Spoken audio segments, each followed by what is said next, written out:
Praise the lord. ప్రభువును రక్షకుడైన యేసుక్రీస్తు పరిశుద్ధ నామమునకు మహిమ కలుగును గాక. మీ అందరికీ కూడా ప్రైజ్ ది లార్డ్ అండి. దేవుడు మనందరినీ ప్రేమించి ఆయన సజీవుడుగా ఉన్నాడు కనుక మనకందరికీ జీవం ఇచ్చి ఆ పరిశుద్ధుని వాక్యమును జ్ఞాపకం చేసుకుంటూ ముందుకెళ్ళడానికి మనకి ఇచ్చిన ఈ గొప్ప ధన్యతను బట్టి ఆయనకి వందనాలు చెల్లిస్తూ ఆయన ఇస్తున్న వాక్యాన్ని ధ్యానించుకుందామండి. 1 పేతురు పత్రిక 3వ అధ్యాయము 9వ వచనమును ఈ రోజు మనకు వాక్యపు వాగ్దానంగా మనకు అనుగ్రహిస్తున్నారు. ఆ వాక్యము, ఆశీర్వాదములకు వారసులవుటకు మీరు పిలువబడితిరి కనుక కీడుకు ప్రతి కీడైనను దూషణకు ప్రతి దూషణ అయినను చెయ్యక దీవించుడి అని దేవుడి రోజు మనతో మాట్లాడుతున్నాడండి. మనము దేవునిలో పిలువబడ్డప్పుడు చాలా మందికి ఈ ఆలోచన ఉండదు కదండి. అంటే ఒక సేవకులకనే కాదండి, దేవుని చేత పిలువబడ్డాము, రక్షించబడ్డాము అని అంటేనే ఆ దేవుడి చిత్తంలో మనం ఉన్నవాళ్ళము అని మనకు ఒక ఆలోచన వస్తుంది. కాబట్టి దేవుడు అంటున్నాడు, ఎందుకు పిలిచాడు నన్ను, ఎందుకు అసలు నేను ఆయన సొంత రక్షకునిగా అంగీకరించాను, నా వంతుగా నేను చేయాల్సింది ఏముంది, దేవుని కొరకు ఎలా ఆయన మహిమపరచడానికి నేను మార్గం ఎంచుకోవాలి, నా వంతుగా నేను ఎలా పరిశుద్ధిని కనపరచాలని ఎప్పుడైనా మనం అడిగామండి దేవుని దగ్గర. అడిగిన వాళ్ళ ఆయనలో కొనసాగుతుండవచ్చు, ఒకవేళ లేని వాళ్ళు అడుగుతుండవచ్చు, ఇంకా ఆయన ఆన్సర్ రాకపోవచ్చు. కానీ దేవుడు అంటున్నాడు, అందరికీ కూడా ఆయన ఇస్తున్న మొదటి వాగ్దానం ఏమై ఉందంటే, ఆశీర్వాదమునకు వారసులవుటకు మీరు పిలువబడితిరి అని దేవుడు సెలవిస్తున్నాడు కదా. అంటే మన పాత జీవితాల్లో రక్షించబడక మునుపు ఉన్న మన గత జీవితంలో ఆశీర్వాదాలు లేవా? ఉన్నాయి. కానీ అవి మనము అవివేకతతో పొందుకొని ఇహలోకపరమైనటువంటి ఆశీర్వాదాలను కలిగి ఉన్నామేమో. ఆ ఆశీర్వాదాలలో దేవుడు లేడేమో, ఆయన మహిమ లేదేమో, ఆయన యందు యథార్థత లేదేమో. కానీ దేవుడు అంటున్నాడు, ఆయనను తెలుసుకొని ఆయన ద్వారా మనం ఆశీర్వదించబడ్డప్పుడు ఆ ఆశీర్వాదాలు స్థిరమైనది. మనం అందుకున్న ఆ ఆశీర్వాదాలు దీవెనలను బట్టి ఇహలోకపరముగా అనేకులకు మనం ఆశీర్వాదకరముగా ఉండగలము అని దేవుడు మనతో మాట్లాడుతున్నాడు. ఇప్పుడు ఆ ఆశీర్వాదాలు మనం అందుకోవాలంటే ఎందుకు పిలువబడ్డాం? మనం ఎక్కడికైనా ఒక స్థలం దగ్గరికి వెళ్తామండి. ఎక్కడికైనా ఒక ప్రయాణం చేయడానికి ఒకటి ఎంచుకొని ఒక టార్గెట్ పెట్టుకొని మనం వెళ్తాం. అదే టార్గెట్ లేకుండా, గురి లేకుండా నేను పలానా స్థలానికి వెళ్ళాలి అని చెప్పి ఏది పడితే ఆ ట్రైన్ ఎక్కేయడమో, ఏది పడితే ఆ వాహనాన్ని బస్సు ఎక్కడమో, ఏదో ఒకటి చేసేసి నేను అక్కడికి వెళ్ళాలి అని అంటే వెళ్ళలేము కదా మనము. అంటే ఒక గురి కలిగి ఉండాలి, దేవునిలో ఒక ఆలోచన కలిగి ఉండాలి, దేవునికి పిలుపునకు తగిన విధముగా మనం ఉండాలి. దేవుడు ఎందుకు పిలుచుకున్నానని ఆ పరిశుద్ధుడు మనకు బయలుపరిచాడు. ఆ పరిశుద్ధిని వాక్కు ప్రకారం మనం ముందుకు కొనసాగుతున్నామా? దేవుడు అంటున్నాడు, మిమ్మల్ని నేను ఎందుకు పిలిచాను అంటే ఆశీర్వాదానికి వారసులవుటకు నేను పిలిచాను. ఆశీర్వాదానికి వారసులు అవ్వడం ఏంటండి? ఆశీర్వాదం దేవుడు ఇస్తేనే కదా మన దగ్గరకు వస్తుంది. మరి దేవుని వారసులుగా మనం ఉండాలి. కానీ ఆశీర్వాదాలకు వారసులుగా అంటే ఆ ఆశీర్వాదం ఇచ్చే దేవుడే మనకు తండ్రి ఉన్నాడు కనుక ఆయన ఇచ్చే ఆశీర్వాదములతో పాటు ఆ పరలోక తండ్రికి వారసులమై ఉన్నామని చెప్పడం ఈ వాక్యము ద్వారా దేవదేవుని ఉద్దేశమై ఉందండి. అందుకే ఎందుకు పిలువబడ్డాం మనము? చాలా మంది ఈరోజు ప్రియ సహోదరి సహోదరులారా, మీ జీవితాల్లో అప్పుల బాధలు ఉండొచ్చు, ఆర్థిక ఇబ్బందులు ఉండొచ్చు, అనారోగ్య సమస్యలు ఉండొచ్చు, పిల్లల వలన ఇబ్బందులు కలగవచ్చు, శారీరక శ్రమలు ఉండవచ్చు, వ్యాధులు ఉండవచ్చు, అశాంతితో నిండిన జీవితాలు ఉండవచ్చు, పిల్లలకు వివాహము కాని స్థితి ఉండవచ్చు. ఏదైనప్పటికీ కూడా వీటిని ఆశీర్వాదం అని అనలేము కదండి మనము. అంటే అవి ఆశీర్వాదాలు కావు. కానీ దేవుడు సెలవిస్తున్న మాట ఏంటి? మిమ్మల్ని నేను ఎందుకు పిలుచుకున్నాను? ఆశీర్వాదమునకు వారసులవ్వడానికి నేను పిలువబడ్డారు మీరు అని దేవుడు సెలవిస్తున్నాడు. మరి ఆయన చెప్తున్న ఆశీర్వాదం మన లైఫ్లో లేవు కదా.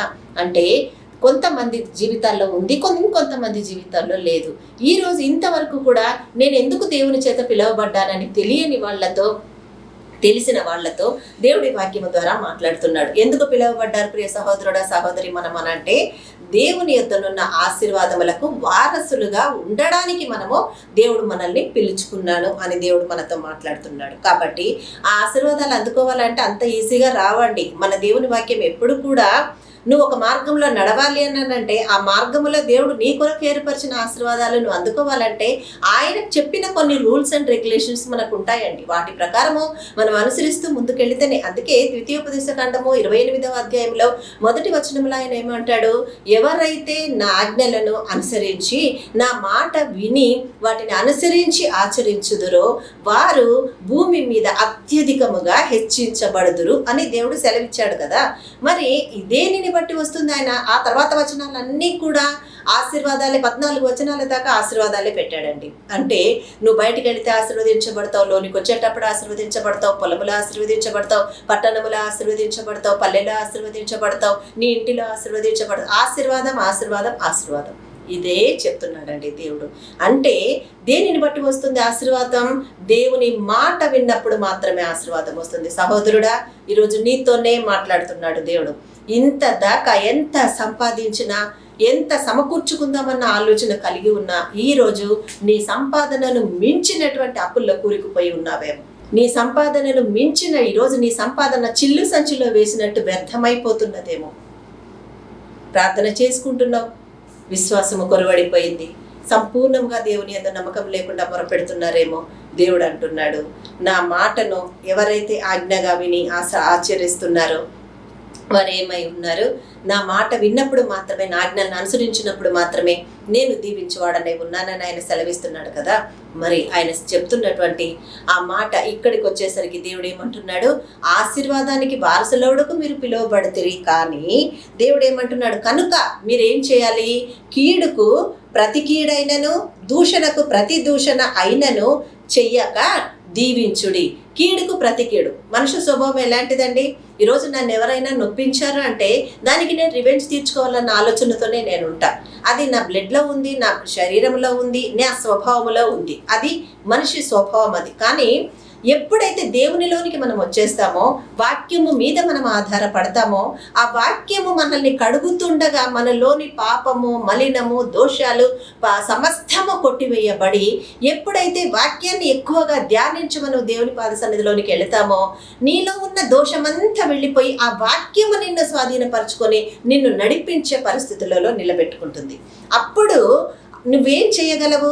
నీ శారీరకముగా ఉన్నటువంటి ఒక్కొక్క స్వభావాన్ని నువ్వు విడిచిపెట్టి దేవుణ్ణి మహిమపరచగలవు అని అంటున్నాడు. అందుకే దేవుడు ఏమంటున్నాడు? ఆశీర్వాదానికి వారసులవుటకు మీరు పిలువబడతారు. కాబట్టి మీరు ఏం చేయాలి? కీడుకు ప్రతి కీడు చేయకూడదు. ఎవరైతే నీకు కీడు చేయదలచి ఉన్నారని నీకు తెలుసో లేక అనుకుంటున్నావో వారి కొరకు ప్రార్థన మాత్రం చేద్దాం. ప్రతి కీడు చేయకూడదు, అది మన పని కాదండి. మనం చేయాల్సిన పని అటువంటి వారికి కూడా రక్షణ, మారు మనసు కలుగులాగున, సమాధానపరచబడి వారు కూడా దేవుడి యొద్దకు వచ్చేలాగున ప్రార్థన చేద్దాం. ఆ తర్వాత దూషణకు ప్రతి దూషణ చెయ్యక ఏం చేయాలి? దీవించాలి.